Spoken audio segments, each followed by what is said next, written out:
Зустрічай Зест. Круті вітаміни, супербаланс. Тришарова форма, де вся денна норма. Плідно працює протягом дня система роздільного вивільнення.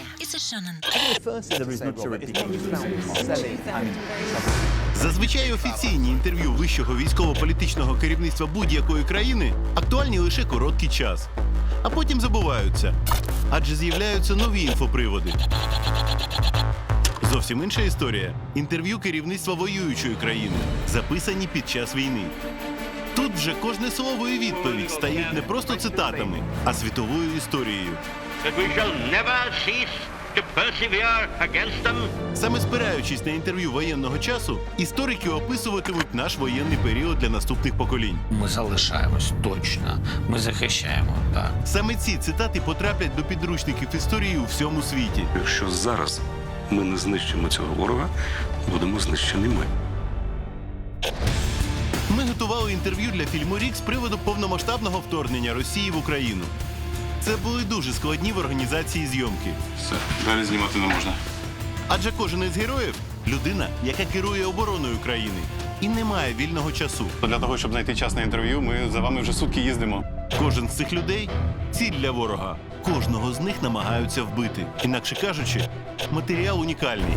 При цьому багато надважливих відповідей та історичних фактів не потрапили у фільм, бо інакше він був би 10-годинний. Ми не маємо права залишати таке надважливе відео в архівах. І зараз показуємо те, що лишилось за кадром. Можемо? Плюс? Що може змусити Буданова плакати? Ну, мені боляче. Як Резніков літав до Білорусі на перемовини з Росією, розуміючи, що може не повернутися. Ми через окуповану частину до них заїдемо. Кого із російських військових поважає Залужний? Це сильний ворог. У чому СБУ випереджає світові спецслужби? Самі топові західні спецслужби, вони казали особисто мені, ми у вас вчимося. Що ще є у тому місці, де президент мешкає з початку повномасштабної війни? Всі символи перемоги мені хтось давав. Користуватись на час або назавжди. Як ми потрапили у спецпотяг до президента?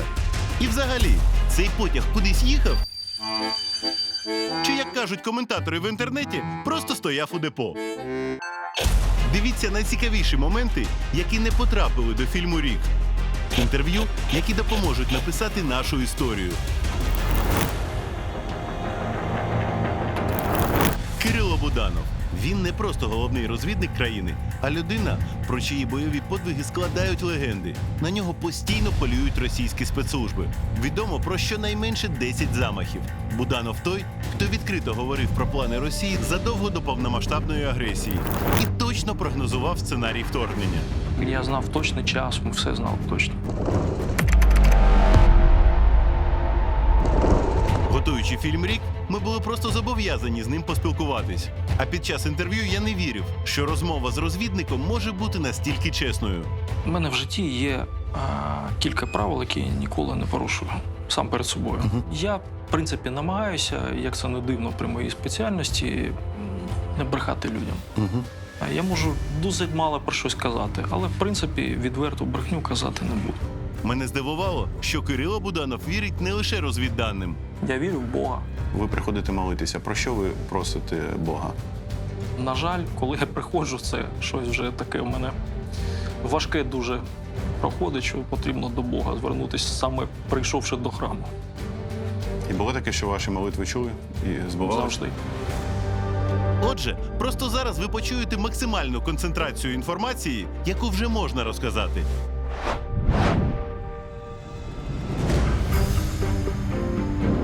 Мабуть, було рішення, яке складно було прийняти. Складно мені вам на це відповісти.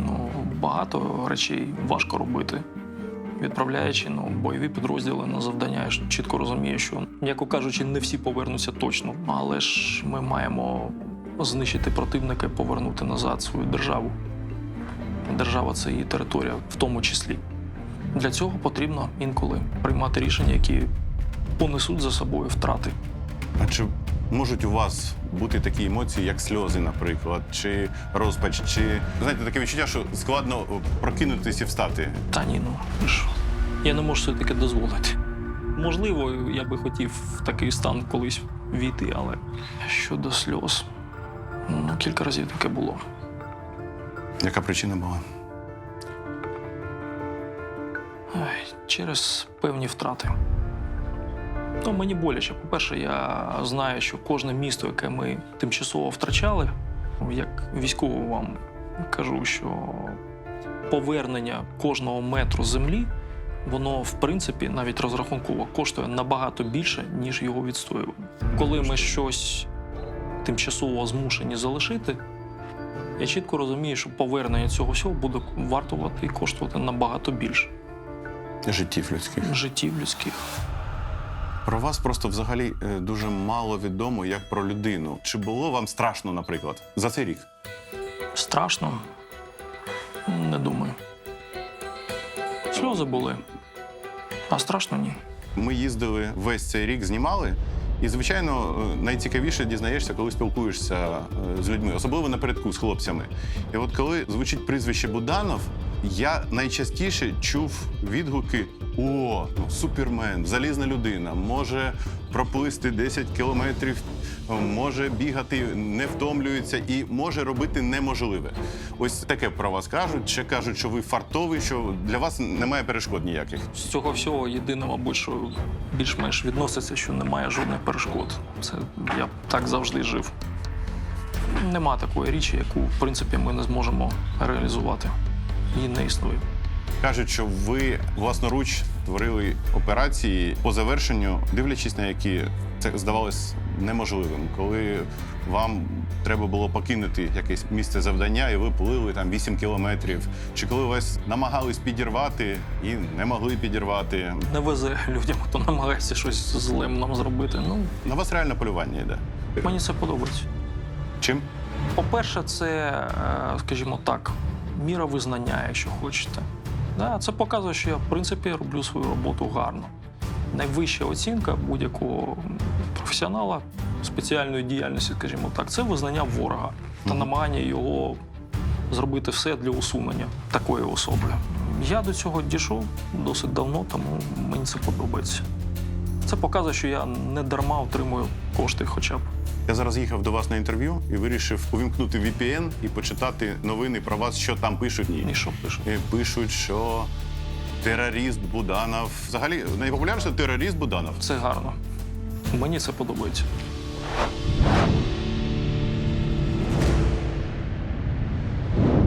Всі хочуть знати якісь секрети, таємниці, щось таке, що залишається зазвичай за лаштунками. Які найнеочікуваніші методи отримування інформації вашою структурою? Найголовніша інформація отримується виключно агентурними способами. Тобто живе спілкування, по-простому кажучи. У нас багатий штат людей там, за лінією, які допомагають нам отримати інформацію. За лінією ви маєте на увазі територію Росії чи Так, окуповану? територію Росії. Відверто скажу, не такий вже й багатий. Хотілося б більше, але він достатньо. Ви однозначно не кабінетний генерал, ви людина військова, ви буваєте напередку, і це не типово для керівництва військового. Це типово для будь-якого військового керівника, як популярно казати, країн НАТО. Це абсолютно типово. Подивіться, хроніки там Іракської війни, Афганської війни. Тисячі цих світлин, кадрів. Всіх дуже вразило, коли ви з'явилися на фото в Бахмуті. Я приїхав до своїх підрозділів. За 600 метрів ми бачили вже територію тимчасово були. окуповану. Ну, що з того? Враховуючи те, що за вами полюють. Де та ваша межа, за яку ви не переступаєте? Інстинкт самозбереження. Одна розумна людина сказала, кордони не бачив я жодного. Проте чув, що вони є в головах деяких людей. Кордони всі в головах. Якщо їх прибрати, то для людини немає нічого неможливого. Абсолютно нічого. І для країни немає нічого І для неможливого. країни нема. І не дивлячись на те, що на мапі ось така Україна маленька і ось така Росія, немає нічого неможливого, і ми, як ми вже казали з вами, переможемо. Ви що, за цей рік це не зрозуміли? Зрозумів. Просто хочеться ваше підтвердження, тому що Так воно і буде. ваші слова збуваються Так весь воно цей і рік. буде.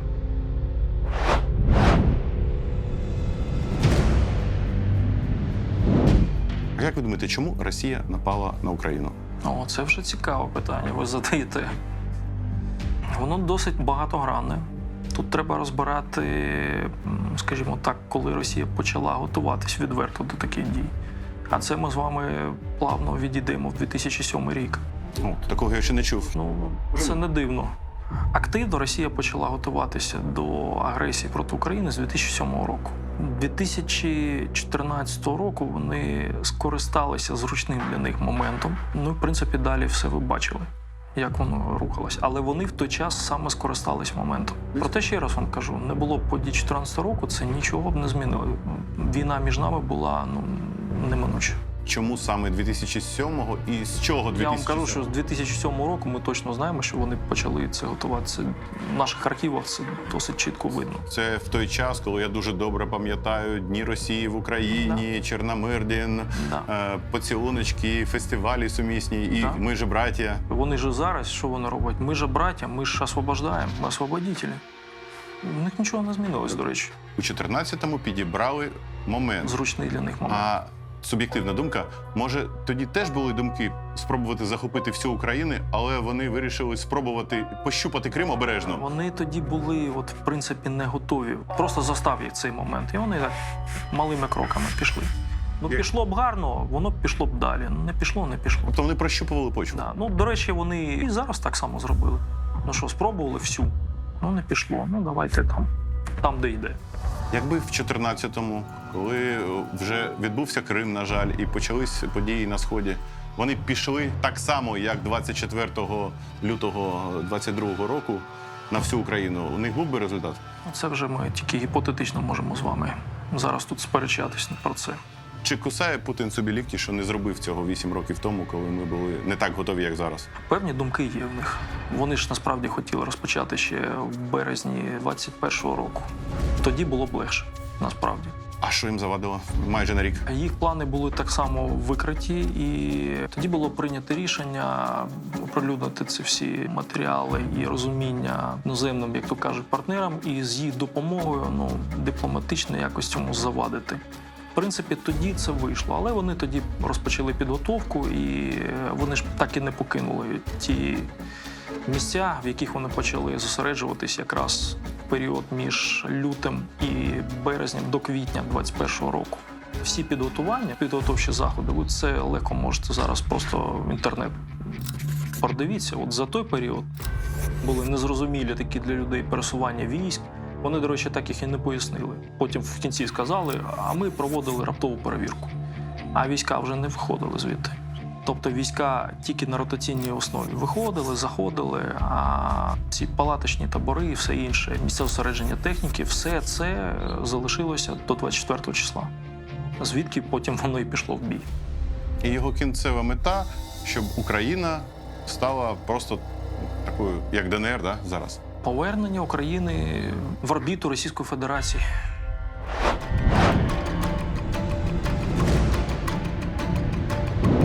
Спробуйте, будь ласка, пригадати своє 24 лютого, що найбільше залишилось в пам'яті.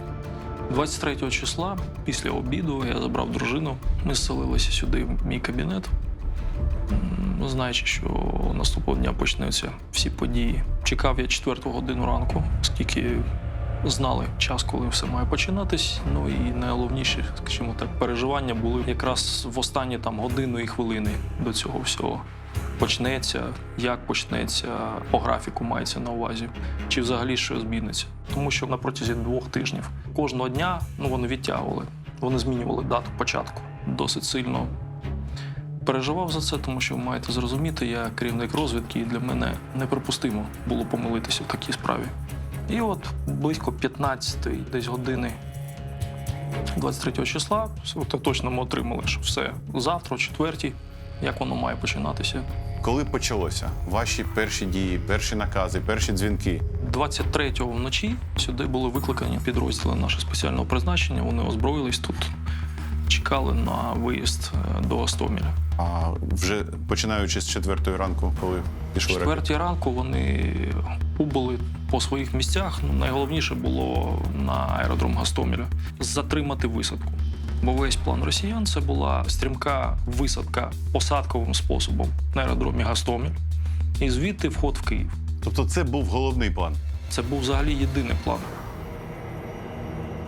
Як стало достеменно відомо пізніше, передові групи десантників на вертольотах мали швидко взяти під контроль аеропорт Гостомель та забезпечити безперебійний прийом важких транспортних літаків Іл-76 з основними ударними силами. А як це мало виглядати? Яка кількість десанту мала піти до Києва? Тоді були досить страшні такі цифри. Там було біля 30 ілів в одній хвилі в повітрі. На протязі доби 24 числа вони ж кілька разів пробували, піднімали їх, саджали. Вони заходили на територію Білорусі, розгортали, тому що так і не вдалося їм дуже стрімко взяти під контроль злітно-посадкову смугу. А на що вони розраховували? Невже вони думали, що ми залишимо цю Вони в це полосу? свято вірили. По-перше, вони не вірили, що тут буде спротив взагалі. По-друге, вони свято вірили, що вони стрімко висадяться і будуть літак за літаком вивантажувати підрозділи, які будуть прямо одразу входити в Київ. І це нам допомогла їх розвідка, яка невірно доносила туди наверх? Це комплексна їх проблема. Там була і правдива інформація, і була та, в яку вони хотіли вірити. Та, в яку хотіли вірити, вона все ж таки взяла гору. Чому кажуть, що росіяни там тупі, вони не розуміли, що таке буде війна, вони не брали з собою паливозаправники, у них танки зупинялись, там не було підвозу боєприпасів, харчів, все. Це все правда, але ж правда зовсім інакша. Їм треба було створити картинку масованого наступу і без альтернативності, скажімо так, здачі. І для створення картинки входження цих колон. Я вперше чую, що колони лише для картинки. Так воно і було. Ніхто не мав надію там воювати, як в Маріуполі було. Та навіть таких варіантів не було. Вони вірили в те, що оскільки ніхто не зможе створити серйозну їм протидію, вони зайдуть в урядовий квартал, змінять керівництво, оскільки, на їх думку, керівництво держави в цей час мало б кудись втікти. Якщо ні, вони б його знищили. І все, народна влада там і так далі. Дуже є цікавий факт. Здається, це було за 4 доби. На Сбербанк Росії, відділення, які у нас, особливо в Києві, були представлені, скупили за максимальним курсом, який тільки міг бути, всю готівку, яку тільки могли. І вона була вся накопичена в їх сховищах. То вони чекали, коли зайдуть свої, як то кажуть, відкривати і зі своїми людьми проводити потрібну їм політику, роздаючи просто готівкові кошти. Тобто на Хрещатику мав бути парад Я перемоги відверто Росії. кажу, в мене були полонені, які брали з парадною формою. Да? Причому, коли з ними розмовляли, на що ти взяв парадну форму? Кажу, так, нас тут нам казали, нас тут зустрінуть, ми пройдемо переможним маршем. Вони вірять в це. Вірили тоді. А що стало ключовим фактором, який зупинив? Найголовніше, що плани були зламані в самому початку, і стрімка висадка так їм і не вдалась. На півдоби було це все затягнуто, а за цей час підтягнулись нормально підрозділи Збройних сил, які вже просто артилерійським вогнем зробили неможливим взагалі таку висадку. Навіть в теорії. Нашим захисникам вдалося суттєво пошкодити злітно-посадкову смугу та зробити її непридатною для посадки важких транспортних літаків. Тому жоден з них так і не зміг приземлитися. Якби їм все ж таки вдалося десантуватись і зайти. Вибачте, але Київ був би взятий. Головне управління розвідки і особисто ви стали одним із найголовніших цілей. Це абсолютно зрозуміло. У нас вся інформація. І, в принципі, якщо знищити наші ключові об'єкти, вони це і намагалися, до речі, зробити 24 числа. Найперші ракети, перша хвиля ракет і авіаційних ударів, яка була, вони намагалися знищити наші центра радіоелектронної розвідки. Це було, в принципі, марно, тому що за приблизно 1,5 місяці до цього вони всі були винесені в райони, оскільки ми знали, що це буде. А як вдалося у 1,5 місяці теж приховувати, що ми теж передислокацію зробили ключових об'єктів? Ми зробили передислокацію об'єктів, дублювання органів управління об'єктів радіоелектронної розвідки і наші архіви. Тобто найголовніше. Архіви навіть десь місяці за 3 були вивезені.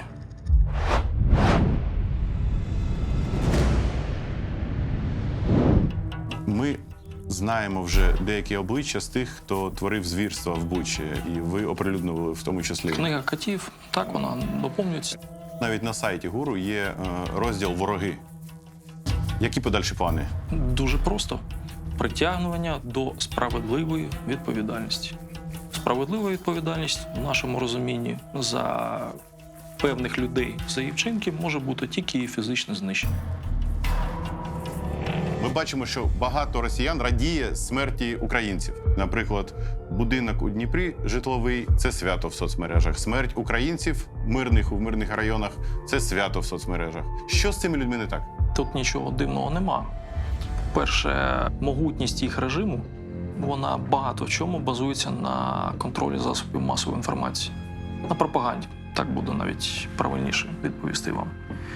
І коли, може, негарно трошки скажу, певна кількість таких знатоків, експертів кажуть, ми там воюємо з російським режимом, там, а народ не те. Це неправда.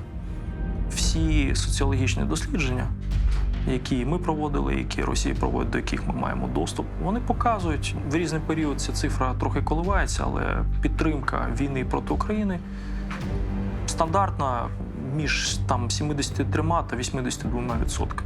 Тобто пересічний громадянин Росії, він от за цю війну, він за знищення, за вбивство і так далі.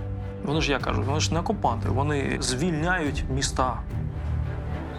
Ну, в це вони і вірять. Якщо уявити, що там прийде наступний керівник Росії і чик скаже, що Україна відтепер друзі. Росіяни переналаштовуються? Я вам скажу, що приблизно так воно і буде з часом. Да? Да. І росіяни будуть казати, а ми не знали, а нам брехали. Подивіться в історію, це завжди у них, до речі, така штука проходить. Треба згадати, от, до прикладу, поразку Росії в Лівонській війні, там, коли опричнина з'явилась. Все ж те саме було. Все ж таки логіка намагається людська зрозуміти тих росіян, які чомусь вірять в освобождення. Освобождення, коли руйнується повністю місто, причому російськомовне місто. Та от дивіться, як керівник розвідки, я з перших днів маю справу з полоненими. Це стандартне завдання для розвиток під час війни. З ними, коли спілкуєшся, я з багатьма особисто спілкувався. Просто, янголи, які прийшли захищати цивільних людей і взагалі допомагати, жоден з них ні по кому не стріляв. Всім брехали, всім абсолютно. Значить, що вони тут роблять? Одна єдина була людина, яка чітко, свідома, дуже з великою повагою до полоненого цього ставився, змогла пояснити, що да, він там командир підрозділу, який прийшов. Да, розуміє, що це не зовсім правильна війна, але він військовий, у нього команда, і він воював добре, за його словами. І, в принципі, ні про що не жалкує. Він був єдиний. Єдиний Сотень. за весь З тисяч. з тисяч. Єдиний. Всі інші ми не знали, нам сказали, тут фашисти, ми прийшли звільняти, допомагати людям, звичайним, цивільним, яких тут вбивають. І взагалі ми ні в кого не стріляли, а всі ці дома, ми не знаємо, як воно сталося, кого там хто вбив, я не бачив, навіть не чув і так далі. Я особисто був свідком, коли ваші хлопці з Кракену задавали питання полоненому, і він був водієм БТРу. І він казав, я нікого не вбивав, я просто водій. Да? Чому ви кажете, я вбився? А що робить БТР? Їде. А для чого він їде? А що в нього на башні? Пушка? Я нікого не вбивав. Вы разрешите задать вам вопрос? Я не военный, я журналист. Я знаю уже. Знаете, видели, да, программу? Смотрел передачу. О путешествии, да? Как зовут вас? Миша, Миша, а лет вам? 30. 30 лет, да? У тебя БТР стрелять умеет? Да, стрелять умеет, Умеет. но ни разу не стрелял. А чем ты стреляет? Конфетти? Не, там Конфетами, шоколадками? Чем ты стреляет? Или 30-миллиметровыми вот такими патронами? метровой снаряд. А что они делают, такие снаряды? Когда попадают в цель? ОФЗ вроде Когда они попадают в цель, что они делают, эти снаряды? разрушает. Или Убивает. убивают. Ты понимаешь логику в твоей голове? Так ты сюда зачем приехал на БТРе, который умеет убивать? С оружием в руках, который умеет стрелять и убивать? Но я не собирался убивать вообще. І вони не розуміють навіть. По-перше, брешуть, це інстинкт саморятування спрацьовує. Але по-друге, найстрашніше, що в підсвідомості він насправді так, я просто це ж допомогти людям ми прийшли. Це страшно. Повністю у них мозок знищений пропагандою. Ми всі чули про бойових комарів, голубів. Що ще найабсурдніше Снігирі. ви чули? Комарі, до речі, мене так вразило трошечки. Бойові комари, да. Бойові комари – це сильно вже. Это уже третье заседание Совбеза ООН по Украине, созванное Россией. На этот раз обсуждали украинские биолаборатории. В соответствии с описанием, такой беспилотник транспортирует в заданный район контейнер с большим количеством комаров, переносчиков инфекции, и высвобождает их. При укусе комары инфицируют атакуемых людей возбудителями особо опасных заболеваний. Ну це ж туди ж, як і в 14-му році, коли ця божевільна кричала акторка, що бачила хлопчика, розп'яли. Взяли ребенка 3 лет, мальчика маленького, в трусиках, футболки, как Иисуса, на доску объявления прибыли. Один прибивав, 2 держали. І от це все на маминих глазах. І з'їли потім ще, це ж туди все. Це, мені здається, якось суспільство знаходиться психологічно у стані 3-4-5-річної дитини, якщо воно вірить. Вони насправді вірять. Це те суспільство дітей, можна сказати, за рівнем розуміння. Я б інакше це назвав, але нехай буде суспільство дітей.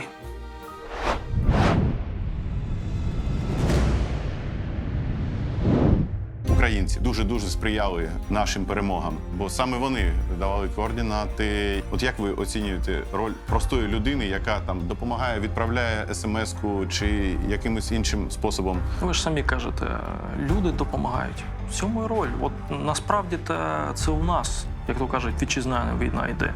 Тому що у нас все суспільство захищає свою державу, захищає від загарбника, як і в 40-х роках. Тоді, правда, захищали від фашистських загарбників з Німеччини. Цього разу від фашистів з Росії. Часи змінюються, трошки там якісь форми цього змінюються, а суть та сама. Є досить такий цікавий момент, до речі. От у нас лінія фронту майже кілометр в кілометр дорівнює лінії фронту в розгар Другої світової війни від Фінляндії до Ічкерії у нас, до Кавказу. Південний Кавказ. Да. Тільки вона у нас отак по контуру України йде, а там, більш-менш прямою була в той час. Та сама відстань. Я поїхав з ССОшниками у березні і працював міномет, і ми ховалися в доті. В дотах? Тож бачите. Була табличка поряд. У цьому місці захищали Київ від фашистів. І нічого не змінилось. Зрозумійте, це страшно, але це факт. Тобто вони воюють за підручниками історії, не тільки за старими мапами. Я вас трошки, мабуть, шокую, але ми теж. От я дуже часто пояснюю людям, це неприємно, скажімо так, визнавати, але наші проблеми – це їх проблеми – наші проблеми. Вони абсолютно ідентичні. Такі самі. Але це вже дуже цікаво. Можна детальніше трохи вашу думку? Це навіть зразки озброєння та боєприпасів, з якими ми відчуваємо нехватку, невистачання боєприпасів, проблеми з озброєнням, вони абсолютно ідентичні тим, які є у Російської Федерації. Єдиною різницею, що в Росії було більше спочатку, і проблеми у них пішли з часом, ми почали їх відчувати з перших місяців війни, вони ближче до осені. А якщо казати про методи, то там радянські методи, а у нас більш такі сучасні? Там теж не радянські методи. Вже ні? Вони загубили радянську систему. Радянська військова система – це абсолютно не рівня Росії. І ця війна це, до речі, підтвердила. Коли вони кажуть, от ви всі марно розтратили те, що вам дав Радянський Союз, а ми зберегли, і ми, в принципі, там такі сильні, саме як був Радянський Союз, це все виявилось не так. Тому що оборонно-промисловий комплекс вони загубили, вибачте, так само, як і ми свій. Це ж все стало відомо. Коли вони досить залежні від імпортних мікросхем, чіпів і так далі. Взагалі деталі з інших країн світу. В Росії виробляють зазвичай корпуси, там, крупновузлову зборку робили і так далі. Там не так багато того, що можуть робити. Дуже непопулярна думка. Казати про те, що у нас теж є проблеми, звичайно, вони є. Якщо б у нас не було проблем, то нащо б ми просили у когось щось? Вибачте, треба ж визнавати біле білим, чорне чорним. Є проблеми, але ми з ними боремось. Які наші найголовніші проблеми на сьогоднішній день? Те саме – озброєння. Нічого нового. Але ці проблеми вирішуються. І саме тому ми переможемо, як ми і казали. Переможемо через багато причин, але і через те так само.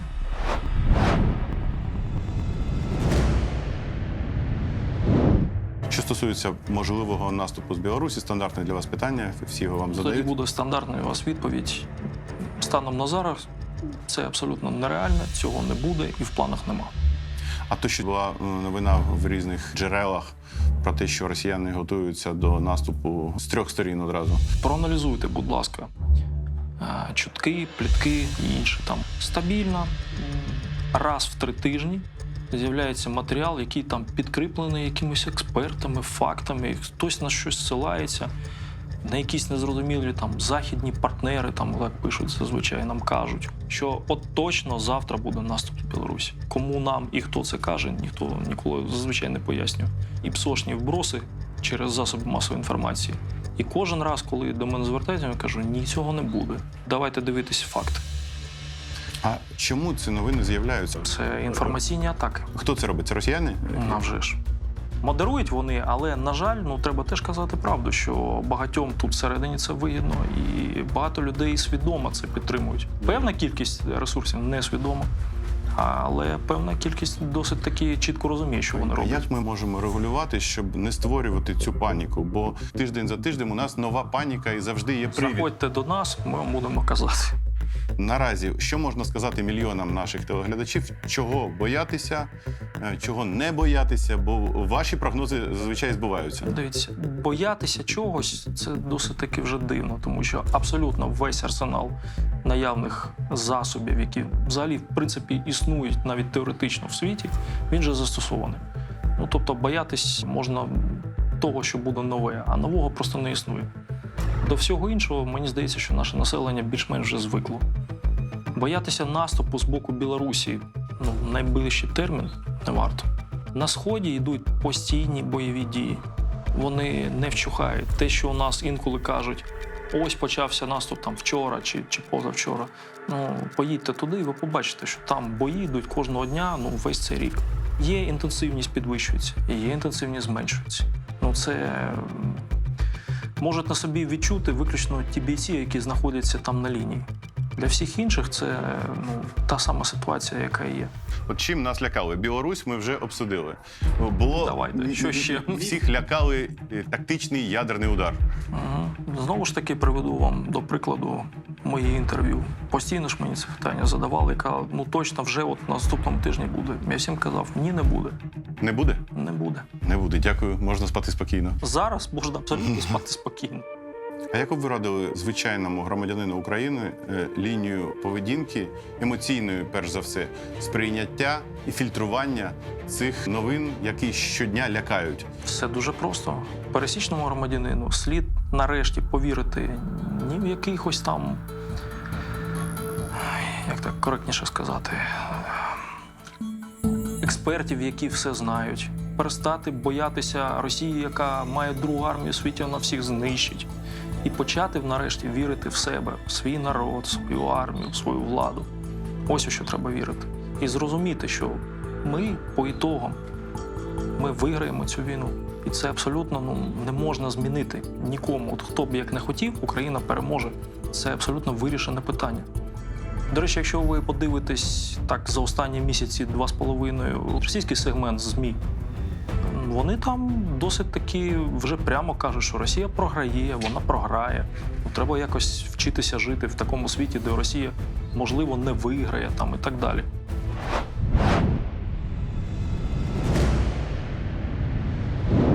От ваша знаменита мапа, її вже показували багато. Ось буде так, да?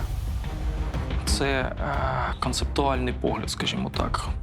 Буде там трошки якось інакше, до прикладу. Концептуально буде так. Тут я хочу запитати вас, що таке перемога? Наша українська перемога? Якраз для нас вона дуже чітко окреслена. Це повернення адмінкордону станом на 91 рік. Перемога юридично – це капітуляція однієї з країн. Може Росія капітулювати в прямому сенсі? Я вам скажу так, що насправді може бути ситуація, при якій не буде ніякої капітуляції нікого. Проте ми повернемо свої адмінкордони. Росія розпадеться? Росія одностайно видозміниться. Це треба називати видозміниться. Чи з'являться там на її території нові державотворення? З'являться. Росіяни чудово про це знають. Як ви гадаєте, які регіони, скоріш за все, підуть? На мою суб'єктивну дуже думку, це Кавказькі регіони. Ічкерія ви маєте на увазі. Дагестан, Ічкерія. Дагестан. Це такі найбільш очевидні регіони, які завжди були проблемними для Російської Федерації. Я просто там бував, і мені здається, там люди, вони не відчувають себе росіянами, це просто нав'язано. Я теж поділяю вашу думку, що це, по-перше, нав'язано і тримається виключно за рахунок сили. Чим більше буде поразок Російської Федерації, тим швидше почнеться процес її видозмінення. Не потрібна Росія в такому вигляді світу, якому вона є зараз. Це абсолютно нісенітниця. Нехай це буде конфедерація навіть. Конфедеративний устрій Російської Федерації, думаю, що в принципі більш-менш приємними для всіх буде.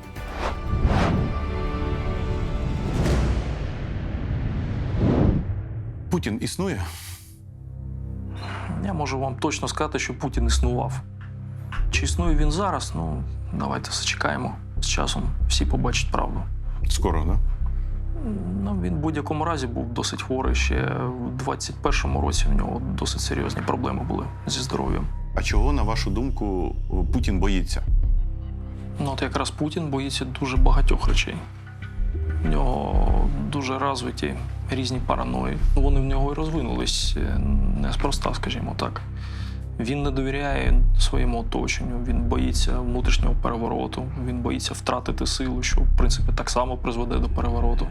Боїться, що його хтось отруїть. З цим пов'язані всі його жахи основні.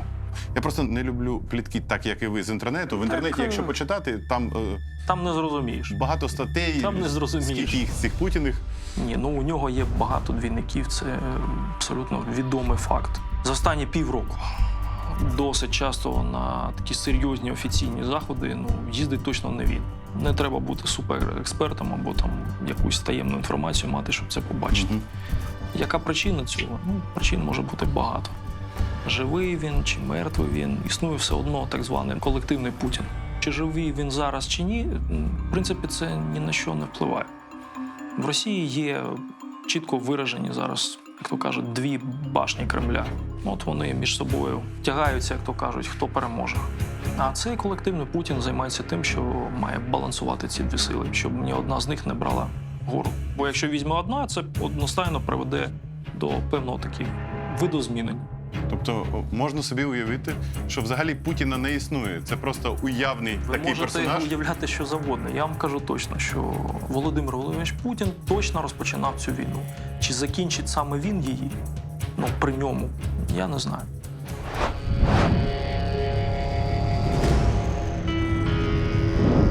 У яке місто в Криму ви поїдете після перемоги? Севастополь. Севастополь. Одностайно, Севастополь буде найпершим. Це моє, я вважаю, рідне місто. Я народився в Києві, проте все дитинство моє пройшло там. А про що мріє Кирило Буданов? Я розумію, що ви скажете, мабуть, щось пов'язане з перемогою, але от після перемоги, що б хотіли зробити, чим зайнятися? Ви не вгадали. Я якраз перемогою не завершую всі ці події. По-перше, знову ж таки, може вас трошки здивує, але перемогою це все не зупиниться. Нас чекає досить складний етап, він буде, можна сказати, багаторічним, фактичної реінтеграції наших територій. Бо, вибачте, ми зараз отримуємо плюс 3 мільйони населення, яке 9 років жило під російською пропагандою. Це люди зовсім з іншим вже сприйняттям світу. Це не буде так легко, як здається. День перемоги він буде. Да, він якраз буде чітко окреслений, коли ми все це повернулися. А далі піде досить важка робота. І це буде тривалий період. Це по-перше. По-друге, нам треба досить серйозно буде видозмінювати економіку, передивитися бачення нових альянсів і союзів, які створяться, буде нова архітектура безпеки в світі. Це не буде стосуватися тільки нас, це світове буде питання. Тому роботи буде ще досить багато. Окрім того, що 3 мільйони не дуже лояльних людей повернеться. Це не дуже лояльні, це люди з видозміненою психікою вже. Це навіть не ідеологія, а психікою. І що з ними робити? Тих, кого можна, перевиховувати. Кнутом і пряником? Всім. І кнутом, і пряником. Одне без іншого не працює. Яка тоді після перемоги, коли ми повернемо, на вашу думку, модель правління державою? Модель правління не слід змінювати, вона досить приємлива для нашої держави. А там, в тих регіонах, жорсткої руки, скажімо так. Жорсткої руки, не диктатури. Жорсткої руки. Все ж таки Кирило Буданов не голова гуру, а людина. От про що мріє? Військові зазвичай відповідають, хтось рибалку хоче поскоріше піти рибу половити, хтось якісь інші такі прості речі. У мене теж прості, але вони зовсім інші. Я мрію про сильну, потужну, економічно розвинену державу світовий лідер. Не другорядну, а виключно світовий лідер. Ось про що я мрію. І це реальна мрія. Немає речей, які нереальні. Ну ви самі сказали сьогодні геніальну фразу, що Все від нас залежить. межі тільки в наших головах. Да. І якщо ці межі прибрати, то інших меж не існує. І Абсолютно. неможливе можливо. Так і є. Дякую вам за такий бойовий настрой. Бажаю вам успіхів усьому. Дякую вам. Дуже дякую.